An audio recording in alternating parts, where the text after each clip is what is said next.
Ndugu waandishi wa habari, habari zenu. Jamhuri ya Muungano wa Tanzania, kazi na utu. Ndugu waandishi wa habari, awali ya yote ni mshukuru Mwenyezi Mungu mwingi wa rehema kwa afya na uhai na mpaka tunakutana leo hapa kuongea nanyi. Kama mnavyofahamu, jana Mheshimiwa Rais wa Jamhuri ya Muungano wa Tanzania Dr. Samia Suluhu Hassan aliongea na Watanzania kupitia Bunge la Jamhuri ya Muungano wa Tanzania akiwa analizindua, kwa maana ya hotuba ya uzinduzi wa Bunge. Ndicho kimesababisha mimi kwa niaba ya Umoja wa Wazazi Tanzania, Jumuiya ya Chama cha Mapinduzi, kukuiteni na kuweza kusema machache. Miongoni mwa machache haya, kwanza ni pongezi kwa Mheshimiwa Dr. Samia Suluhu Hassan, Rais wa Jamhuri ya Muungano wa Tanzania, kwa hotuba nzuri sana ambayo imebeba ujumbe mahususi kwetu sisi wa Tanzania.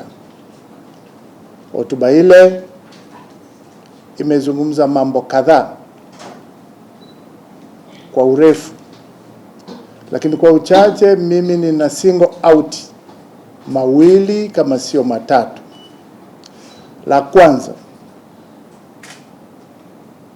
La kwanza ni utayari wa serikali ya Chama cha Mapinduzi inayoongozwa na Dr. Samia Suluhu Hassan kuleta maridhiano miongoni mwa Watanzania. Lakini mtakumbuka kwamba tarehe 29 mwezi wa 10 tulikuwa na uchaguzi mkuu katika taifa letu, na uchaguzi ule kampeni zilikwenda vizuri, tukafika siku ya kupiga kura, na kama anavyosema Mheshimiwa Rais mwenyewe, kwa mshangao, na sisi wa Tanzania mkiwemo na ninyi, kwa mshangao mkubwa, yalitokea ambayo hatukuyatarajia. Zilitokea vurugu siku ile ya uchaguzi, vurugu zilizosababisha uvunjifu wa amani, na zikaenda mbele zikasababisha vifo kwa Watanzania, na hasa vijana waliojitokeza kwenye vurugu zile. Lakini zilisababisha uharibifu wa mali za umma na mali binafsi za Watanzania wenzetu. Vyombo vyetu vya ulinzi na usalama vilichukua hatua katika kudhibiti jambo hili, na katika kudhibiti huko kulisababisha watu kukamatwa na wakafikishwa mbele za vyombo vyetu vya sheria, na wengine wakafikishwa mahakamani katika sehemu mbalimbali hapa nchini.